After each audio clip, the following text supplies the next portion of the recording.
Welcome to the How to Be Awesome at Your Job podcast, the show where brilliant professionals share how to sharpen the universal skills required to flourish at work. Enjoy more career fun, wins, meaning, and money with your host, Pete Makaitis.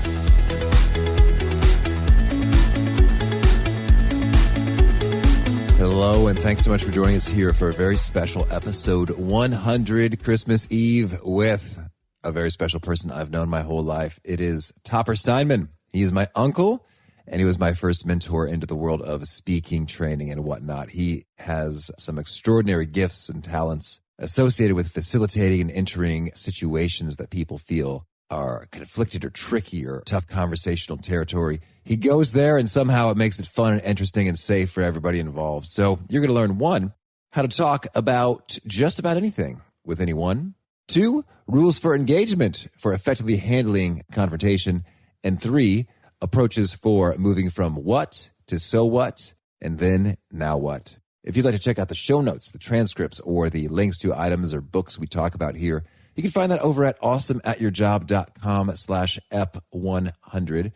Let's hear Topper's story right now. Topper Steinman is a counselor and consultant from Champaign, Illinois, with 40 years experience in teaching, counseling, and consulting. As a workshop facilitator and speaker, his topics cover a wide variety of interest areas with efforts aimed at bridging the adult-youth gap while creating a healthy sense of self and others. He holds a mediation training certificate from CDR Associates of Boulder, Colorado, and is a certified instructor in parent and teacher effectiveness, an experienced TESA trainer. Topper has been the recipient of the Illinois State Board of Education Those Who Excel Award as an outstanding counselor, the Outstanding Young Educator Award, and Champaign-Urbana's Community Builders Award, among many other honors associated with his tenure in education. And on the personal side, I could tell you this is the man who delivered a eulogy at my father's funeral and spoke at my wedding. So he's very special to me, and I think you'll see why in just a moment. Here's Topper. Topper, thanks so much for appearing here on the How to Be Awesome at Your Job podcast. Pete, it's great to be with you. I'm honored, humbled, and I feel like a lackey when I look at all of the people you've had on this. So it's in great community that I'm a part of. So glad to join you. Oh, thank you. Well, you are far from a lackey, and indeed, you're the closest by bloodline of all guests. Look out. I think I am. I looked to see if there were any last names of Makaitis or Steinman or, and there aren't. So there you go. Now, I think, speaking of names, I think folks ask me a number of times when I mention you, Topper, is that his real name? What's going on there? And that's a show in and of itself, okay? That's a whole other podcast if I explain that. So Oathmar stays out of this show. Okay, can do. Now, so if we can give it 1 minute, what's the origin of Topper, if I may? Well, my real name is my great nephew, as in my nephew, who is great, Pete knows, is Oathmar. And that's a hand-me-down from my dad. And it's kind of like a boy named Sue. I suffer, you suffer. And so they didn't want to hang that title on me, I think, through school and have that awkward present when they tried to pronounce Oathmar. You can do it if you gargle and do something else at the same time. So I used to watch this show, which you have to be over, 60 to understand it, that was on television, and I used to glue to it, and it had a dog, and Topper was on the show, and it was a ghost, and then I had bright red hair when I had hair, and now I don't. And so when I watched the show and I had the hair, they coined that cute little nickname, and I tell people that's nice if you're 3 or a dog. You should grow up and grow out of it, and I never did. So there goes Topper, and there goes Oathmar. So is that a minute? Did I cover No, I think it's great. Okay. That's great. All right. So that's the rest of the story, and I've stayed with it for some odd reason, and it doesn't make me sound real professional, but that's okay. Oh, that's fun. Well, I think there's so many things that you could chat about, and maybe we'll have to have a repeat appearance. But, what's really high on my mind, based on a lot of conversations I've had with some guests as well as listeners, is a real strength of yours that this will be maybe a longer setup, but I could do a couple vignettes. I remember there was one occasion, I think it was on a Christmas or so, you just sort of out of the blue and your own interest just said, hey, now you two, and you pointed to me and my brother Dave, and you said, now you two are both quite spiritual. You feel connected, but you've taken very different routes with that, haven't you? And so in the middle of a family gathering, you just highlighted, let's talk about the religious comparisons and contrasts between, brothers. And then after the election, you sort of started chatting about that and reactions and responses. And there are other occasions. But what's so unique and wonderful about you is that touchy topics, right? Like religion and politics, you seem to just cheerfully, courageously go there like, hey, this might be kind of fun to talk about, as opposed to being terrified like most of us. So how is this possible for you? Well, that's the drunken uncle at the Thanksgiving table story. Well, first of all, that's kind of you to frame it that way. And you have been appreciative of that. I'm sure that some other folks would climb under a table, as they've been known to do, when I would do that. And I don't know what that's about, other than I'm incredibly curious. I really value the human spirit and the makeup of what makes people who they are. I love you and your brother dearly, and we have 2 kids, as you know, of our own, your cousins, and they are very different people also. And so, I don't know, just talking about the weather and chatting up, what you're going to do next Wednesday are interesting table conversations, and yet after a while I nod off. So to keep me awake, I have to keep things alive and moving. And I just take some chances with people, I guess, in that regard. And I really do it, I hope, respectfully and with a little bit of a sense of humor, which I think needs to be attached, and just a genuine interest in what makes people tick. What is it about folks that makes them move the way they do and speak the way they speak and act the way they act without sounding too weird about that? And whether that happens at Thanksgiving or Christmas or on Wednesday, I don't know. And I don't even know if I answered your question, but that would be a brief response to what you're asking. Oh, no. Well, I think we're getting there. So the curiosity, the human spirit, the genuine interest. And I guess in some ways, I'm thinking if listeners are like, I want that, I'm wondering, in some ways, I think part of it's maybe just sort of innate, natural, like, why do you like music? Why do you like sports? I don't know. I just think they're awesome. But could you maybe take us deeper into your thought process a little bit there? Like, why do you find it fascinating? Or what sorts of questions are rolling around in your head that get you all the more drawn in and intrigued? Well, this is going to be a real backward answer. So I can fix nothing. When you give me a thing to play with, I have no clue how to put it together or take it apart. The human spirit, for whatever reason, Pete, has always moved me, and my mind has always gravitated to what makes people think. Ergo, this master's degree I've got in counseling and paying attention to theorists. I don't know, I could talk about them later, but some people. So the human spirit has always been something that seems to have worked in my brain, and I guess my genetic makeup goes to that. And I used to think back in the days after I got my master's in my early 20s in counseling that life was 90% nurture and 10% nature. So I was convinced that all of this can be trained into people, and we can all then live happily ever after, of course, can't we? Well, I learned that that's not quite the case, and I think now that probably it's equal doses of nature, nurture that moves us. But what still moves me is more nurture than nature. And I don't know that any of this will make sense either, but I have always had a curiosity about how people are, how they act, and how their wheelhouses wheel, because my wheelhouse attached to things never worked. And so I've got lots of mind open to people. And can others be so trained, and would others want to be so trained or so thoughtful or so? I don't even know if it's thoughtful. I really don't know that. But that kind of condition has always moved me to think and gravitate to people and to gravitate to diversity in people. And that's not always been a strength because I grew up in a fairly racist environment in a small town. Then to this day where we have 2 beautiful biracial grandchildren and a beautiful African-American son-in-law and our daughter who happens to be Caucasian like her mother and I. And, it continues to move me in this direction of, so what does move us all? And I think we're all moved by that notion of wanting to be loved and accepted and appreciated and at times confronted and dealt with a little friction. And so there you go. Oh, that's good. And so when you talk about confronted and a little bit of friction, I guess I'm thinking, what are some of, I don't know, maybe the rules of engagement. Like, Sure. hey, what the boss gave an idea I think is terrible, but I'm a little scared to just say, hey, boss, you're a moron. You know, you're not going to say it that way anyway, but we're a little scared to enter into some of the friction, some of the conflict. And so do you have maybe some mindsets or rules of engagement that you call upon to keep things feeling okay and from people going into a panic?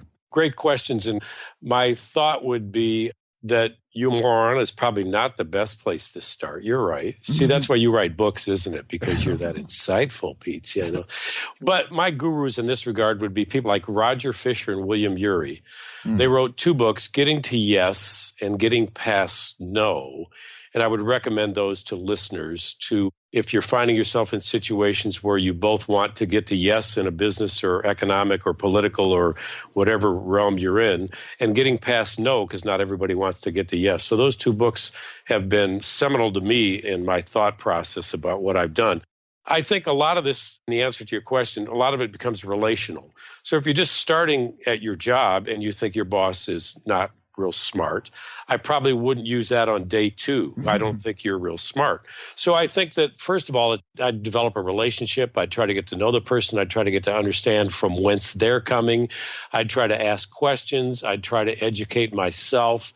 I'd try to first look in the mirror and see what parts of this are about me, not so much about what a fool they are. And months or weeks or whenever the timing is right and you're about to blow it, and I don't think you want to blow the gasket or get to that point, then I think I do it by way of privacy. I always think that confrontation works best the more private it can be. I'd probably do it with some thought to, without sounding manipulative about it, but some thought to affirming. I hope you know that I like working here. I hope you know that I appreciate the honesty that you bring to meetings. And there's 2 things that concern me. And if you don't mind, if I could spend 15 minutes with you talking about those 2, when would be a good time?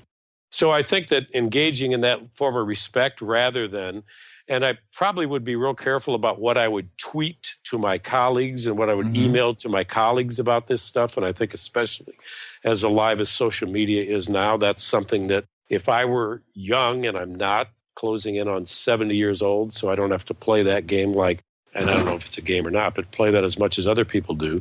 But I'd probably be real careful about what I'd put in public in these kind of regards. And then I would start with I'm concerned about when I bring up an idea in a meeting, it seems to me like it gets dismissed pretty frequently or pretty easily. I'd like to think I bring some credibility. So can you help me understand what that's about when I bring up something and it gets dismissed, what seems to me like to be pretty quickly? So I don't know. And the other way to say that is, so why are you always picking on me?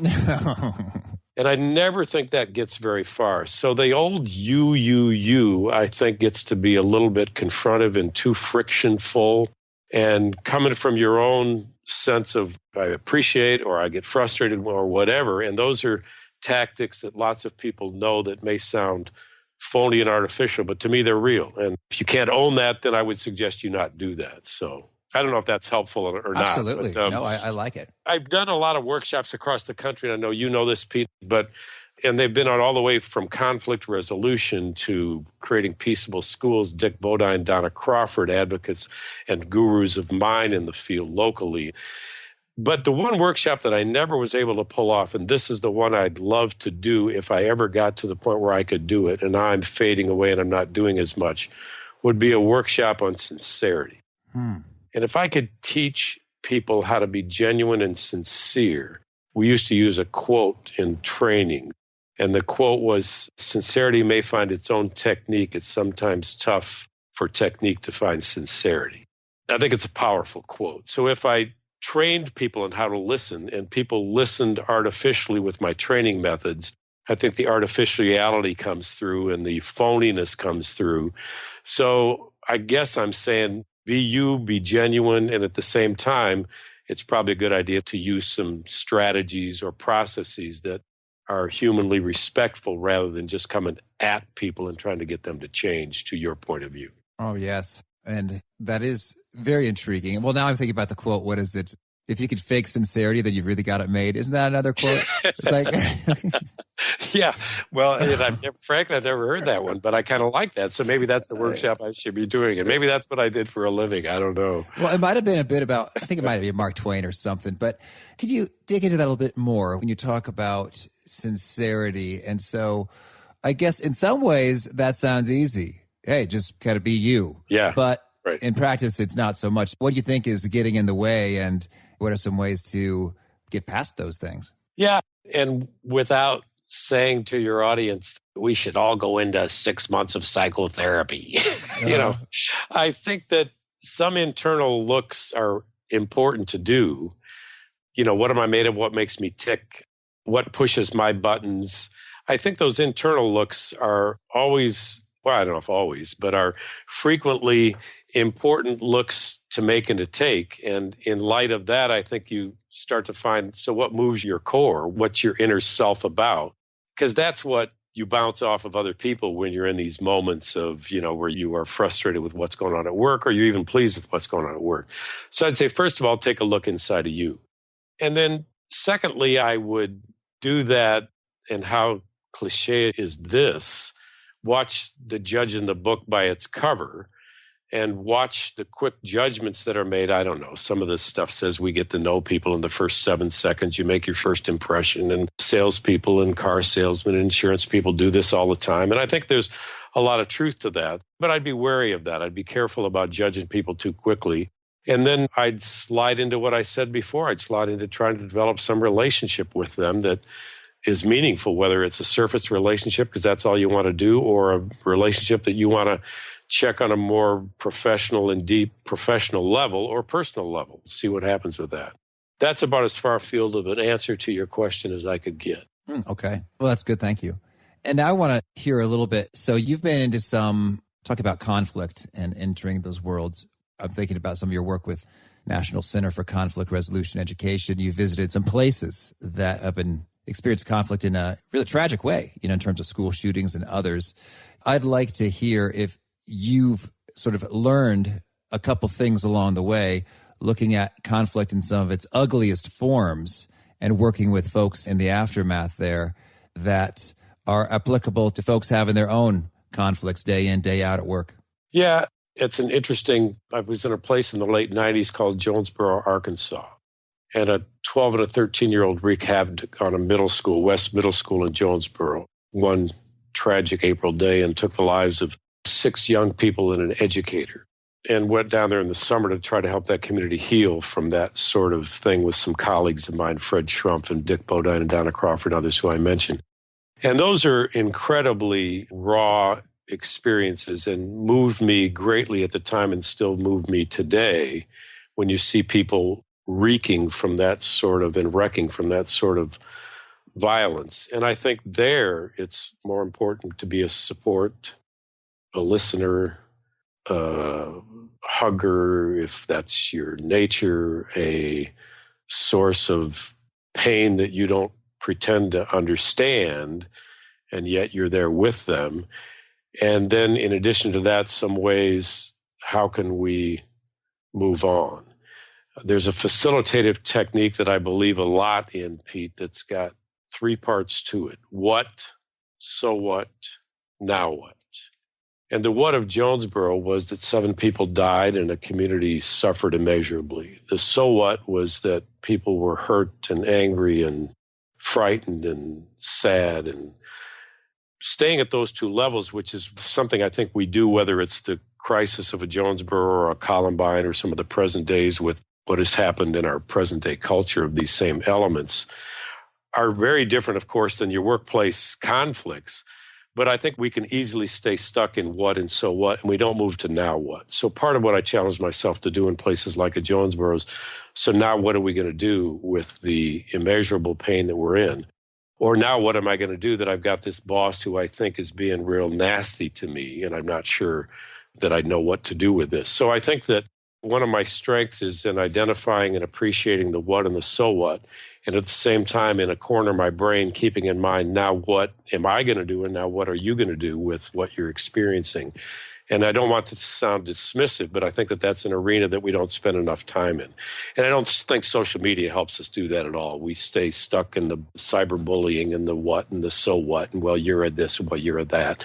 And we don't move on to the now, what are we going to do field enough. And there I've got some ideas, but I'd share those with you as you begin to be more curious about them, I guess. Well, and I'm curious now. Let's hear it.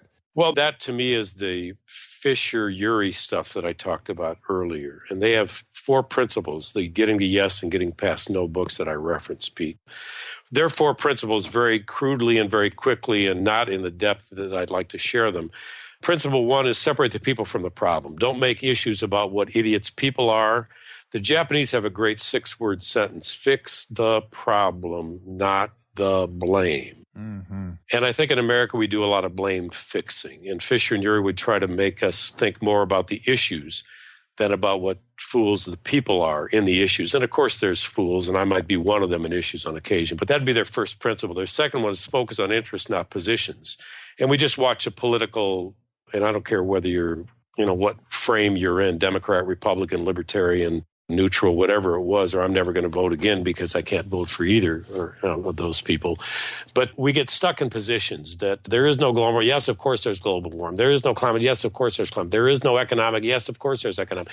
And then it's Obama's fault, or it's going to be Trump's fault, or it was Nixon's fault, or it was Bush's fault. And we spent an awful lot of time on positional bargaining rather than interest-based work, which is, we all actually want a climate that works. We want an economy that works. We want a politic that works. So how can we best get there? And rather than go stuck back in our positions, can we invent options? That's step 3. Can we invent options for mutual gain? So knowing that we may come at this differently, what kinds of things can we, and that's that old brainstorming thing that a lot of us know how to do, and do it non-judgmentally. And I know this gets to be a little bit of psychobabble here, but throw out some options that would help us. And then the 4th criteria for them is insist on using objective criteria when we're going to resolve what it is we're going to do, so that it turns out fair for us and doesn't turn out where somebody's getting ripped off, or somebody's the bus has run over you, or somebody's playing martyr to the cause. So those are their principles: separate the people from the problem, focus on interests, not positions, create options, and then make sure that what we're doing is objective and fair. And it sounds simple in theory, and it's incredibly difficult to do in practice, as you know all too well. Well, thank you. That is great. And sometimes, you haven't called upon to do just that. You are the facilitator. Like, we've got a whole lot of mess and muck and ire built up amongst ourselves. And so Topper's going to come in and fix it all. Is that where I put on your Superman cape? I don't know if your audience knows you have worn a Superman cape. I don't know if they know this or not. I'm sure it will come up again, right? Maybe Halloween or so. Yeah, really, right. Yeah, so, well, obviously the first error in your thinking there is Topper will come in and fix it all. So, yeah, I would never pretend to come in and fix anybody's muck and stuff. I think their muck and their stuff is very real, and I think the first thing we need to do is honor that and suggest that it's very real, and begin to get them to put that in the frame of what are the top 3 or 4 things that you think you're struggling with the most. And this would be good information, I think, for a 25 or 26-year-old to think about. Not just what's the muck and the mess, but when it's working, what's going on. Because I think sometimes we come at this conflict from a deficit aspect too much. And if we could begin to reframe that to say, when it's working, is it ever working? Yeah, it works. Well, what's working? Well, when we're away from each other, it seems to work. Okay. And what else is working? Well, when we text or stay off of social media with our muck and our mess, that seems to work. Okay, when else is it working? We come in the morning and people happen to smile or just say good morning. It seems to work. Okay, well, let's say when you're in a meeting and people aren't just glomming all the time. And so what can we do to build on that? So I don't know if I'm making sense, but I think we need to build on assets as much as we need to deal with deficits. Oh, that's really good. That's really good. And now I'm thinking a little bit tactically in you are the facilitator. They have hired, maybe they do have expectations that are over the top in terms of what heroism you'll be able to deliver for them. But I'd love to hear some of your best practices for keeping your cool and facilitating and engaging in those conversations without having blow-ups in a bad way. Sure. Well, there's a couple of things to consider here. One is when you're a third-party person, this next thing I'm going to mention, I think, is easier to do than where you're just in a two-party negotiation that could be friction-full and nasty. The third-party person like me, I can help establish some ground rules. And some of mine would be things like, so can we all agree to whatever happens in here stays in here? It's private. Can we all agree that we'll be respectful of people's time? Can we all agree that we'll listen to each other, to the point maybe of even saying back what you just heard the person maybe that you disagree with say? And could we all agree to work towards some resolution while knowing there's a lot on the table that bothers us? Could we all agree to work towards some resolution? If you can set a framework for some of that to go on, you're going to be light years ahead than if you were to go into a meeting and say, from my point of view, so what's going on? Mm-hmm. And then the darts start flying and the stuff starts going. And then before you know it, you're in the middle of the muck and the mess. And you're, wait, John, just slow down. No, hang on. No, I'm not hanging, and then you get the emotions and the perceptions. And by then you're right in the milieu of it. And you've probably lost the battle to begin with. So I think the first thing to do is to set some ground rules. And that would include negotiating as a two-party person. Can we talk with each other and can we try to get this out in a way that we both have a chance to say something and then listen to each other a little bit? And could we work toward getting after it in a way that's not going to make either of us, get uglier about things? I don't know. You set those kind of things up. So I think that can be done first of all. And then I think it's important to hear each other's points of view. Mm-hmm. And the third thing I think is so you get points of view out on the table. And then I think it's a pivotal question that's talked about a lot in negotiation and mediation is, so what do you want to have happen out of this? And why do you want to have that happen? And not very many people say, well, I'd like to stay ugly and I'd like to stay bothered and I'd like to stay frustrated. Most people want to get this resolved and whatever the thing is, get it worked out. And then you begin to build a framework for, so how are you going to go about doing that? And that gets back to that fourth step of thinking about all the different things we could do. And what do you think would be fairest for you all to do here? And then what could you all agree to one or two things that we could do between now and next week when we come back together? And, we didn't just cure cancer or solve world hunger, but maybe we agreed if we have something to say about each other, we'll say it to each other and not outside of each other or not on social media. Excellent. Thank you. Well, Topper, you tell me, is there anything else, within these areas you want to make sure that you say before we shift gears and hear about a couple of your favorite things? Well, two things. One, I think a sense of humor, if you've got some light side of you that can come out, matters and it counts. And I don't know, I grew up in an area where my glass was more half full than half empty. So if you come into this victim-like and martyr-like, whatever your friction is, you'll probably stay victim and martyr-like. In the conflict resolution work I did, Pete, I used to use these principles, but I'd say to people, some people you meet with in life, nothing you do will get in their way. Conflict is their nature. And I think you have to come to grips with that at some point, that hopefully you're not one of those people and hopefully you're not married to that person. I happen to not be. So I've got a beautiful, lovely wife who is my ground plug. And so those three things, humor, coming at it with a glass that's half full, and if you're playing victim and martyr in life, then go get some, I don't mean this crassly, but go get some help because you're not going to get very far because there's a lot of things to be victimized and martyred about. And so those would be three things I'd end on. Okay. Thank you. How upbeat was that, huh? Yeah. Well, don't be a victim and a martyr. Just dust yourself back off and get back in the game. Get back in the game. It's funny that you say it, though. Strategy. Yeah, right. I was chatting with someone who said, oh, Topper Steinman's your uncle. He's like, you know what? He just has this limitless cheerfulness. And I don't have that. I would like to, but I guess I don't. And I think that, we all don't bring the same skill set. So thank God we've got people that aren't like me and that are in your business and that are grounded and that are rational and that can think pragmatically and don't think pie in the sky all the time. And then what a beautiful mosaic we all create. So thank God we're not all coming at it from this angle. So I think the curmudgeon and the victim and the whatever are going to be a part of a social set. That's what we know about group psychology, is that people are going to take on those roles. So there you go. Okay. Well, so now could you share with us a favorite quote, something you find inspiring? A couple things probably move me. One is the thought that it's not so much what happens to you, but what you do with what happens to you that counts. So that would be one. These are coming off my locker room. It's not the fighting the dog, it's the dog and I don't. But the other one would probably be, I use this a lot with young people. I've done audiences with young people where I do a thing called SOS, which is believe it. And it's based on believing and respect yourself, believing and respect others, believing and respect that you can make a constructive difference in the stuff of life. So I used to do a lot of workshops all over the place about that. But I've often told them, if you think that you can or you think that you can't, you're probably right. So I think the mindset that you do bring into stuff has a lot to do with where we go to. So those would be a couple of quotes off my locker room that I'd probably share with you. Well, thank you. And how about a favorite study or experiment or research piece that you find interesting? Well, I always find interesting the work that I mentioned by Fisher and Urey. I always find some of my colleagues, the Bodines and Crawfords that I mentioned. I always find William Glasser's work.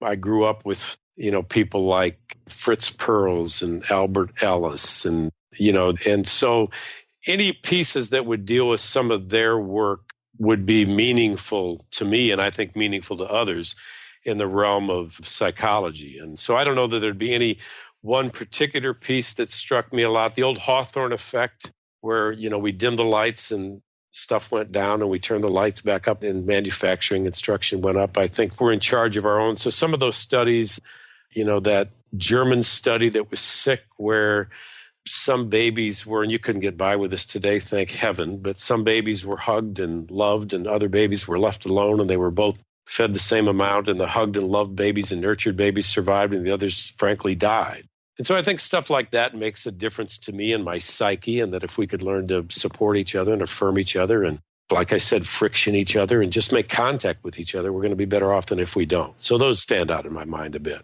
Oh, cool. And how about a favorite book? Well, growing up, can I do this developmentally? Oh, sure. The first book I ever read that was of any consequence would have been Catcher in the Rye. And I was just struck by Holden Caulfield. He could say those words and be a little bit of a rebel. And I've got a little rebel in me, as you know, from my dining room tables at Christmas or Thanksgiving. That one, To Kill a Mockingbird. I recently read a book by Jodi Picoult called Small Great Things. It's a powerful study on racism and in our country, and that's a movement that moves me, and I like her stuff, and she does great character and human development work. So those would probably be some books that I would cite. Mm-hmm. And how about a personal practice of yours that's been really handy, a good habit? Napping. Oh, yes. What time and how long? Yeah, really right. All the above. Well, I think humor, I think the connection I have with my wife is a lifesaver for me. The connection that I hope I have with my kids and my grandkids is a lifesaver for me. So those human relations matter. People like yourself and your mom and your dad and Jim and Dave and are lifesavers for me. So I think, and then that private moment where I can maybe play a piano a little bit or mess around in a harmonica or think about playing my new instrument, I don't know, whatever those kind of things all move me. So I try to keep my mind active and keep it moving and keep it energized a bit. It seems to get me to the next day, and then I wake up and I celebrate. Oh, lovely. The word is celebrate, not celebrate. Celebrate, yeah. Yeah, right. We can tell that joke. Just take it. Just take it. Yeah, just take that and run with it. Well, give me and say to your people, because I want to turn this around. So what's the cue and the clue that you would give to your listeners that moves you and makes your life work? The cue and the clue. Well, I just got married. And that was great. Yay. So Katie. And I was able to be at that wedding. And Katie is an amazing human being, as you are. And what a match made in heaven. That was fun. Anyway, so keep going. Oh, thank you. Well, and I'd say prayer. Yeah. Learning. The podcast is so fun just because I get to chat with people that I would just love to chat with anyway. But now there's so there's a benefit to me for talking to you in terms of exposure and connection to new people. That's really just fun, is learning and sharing stuff that really helps people. And so I think that really does get me fired up. And then I think just generally having things, I take an interesting, maybe too much, delight in something just working very well, Yes. Like when I was coordinating the speed dating event, my favorite moment was like 3 dates in everyone is just rotating. It's like, it just works. Right, or at the wedding, it's like everyone's rocking this dance floor and I'm just chatting with people. It works. Right. Well, what does not amaze me, but what I was so fascinated by is that the influence that you have in a very short period of time with your energy, your optimism, your creativity, your unabridged uninhibitedness to just be who you are moves other people to take risks, I think, that matter a lot. And the fact, Pete Mockaitis, that you can do that at 33 years of age or whatever it is a phenomenal gift. So I continue to hope that you'll share your gift of you with lots of people through podcasts and Thanksgiving dinners, because I certainly look forward to a lot more with you. Well, thank you. I'm so honored. Maybe as we move to the conclusion, could you share maybe a favorite parting word or call to action for those seeking to be awesome at their jobs? Yeah, the parting word I would have would probably be you and grow. Okay. Can you elaborate just a little bit? It's very succinct, which I like, but I'd also like some meat. Yeah. I think that as you get to know yourself at 25 or 35 or 45 or 55, honor yourself. Acknowledge yourself. Well, you got skeletons in your closet. Open your closet up and bring them out and take a look at them and smell them and hang on to them and, deal with them and know that they're there. And so honor you, be you. And we're not all Topper or Pete or Donald Trump or Barack Obama or whoever our heroes and our goats are. We're not those people. We're who we are. So be you, and then be open to growing, be open to learning, be open to listening, be open to a podcast, be open to hearing somebody from a different point of view, be open to listening to a Hillary Clinton who you despise and just try to hear what she's saying someday, or Donald Trump who you can't stand, and then just open yourself up to the engagement of that thought and see if out of that anything can come from you other than just what a fool they are, and translate that inside out. So how's that for a thought? That's excellent. Thank you. Yes. Well, Topper, this has been a blast. I've long known that you're brilliant and great to chat with, and so now thousands of others do as well. So I really appreciate you making your podcast debut with me. Well, I'm honored to have done it, and I'm humbled to have done it, and I can't think of anyone I'd rather do that with than my nephew, Pete Mockaitis. So thank you for the chance to come on, Pete. I appreciate it. Oh, I hope you found some of those tools helpful in terms of being able to cheerfully go there and cultivate a curiosity, a fascination with what people are saying, moving a little bit from what to so what, now what, and more. So if you want to check out the show notes or the transcripts or the links to items mentioned, you'll find that over at awesomeatyourjob.com/ep100. And I do hope you'll punch the subscribe button. As is my custom here on the show, I tend to have very short, like a couple minute solo episodes during times when most workers in the United States are not working, which would include now, in that little gap between Christmas and New Year's. So I'm going to offer a couple quick reflections along those lines. I hope to catch you then or later when we return with our normal, regular guest routine. But in the meantime, I wish you a very Merry Christmas and other holidays that unfold in the days ahead. So thanks and have a good one. Peace.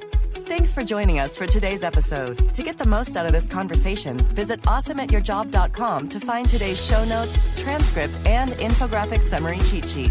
For more entertaining professional skill sharpening, be sure to subscribe to catch the next episode of How to Be Awesome at Your Job.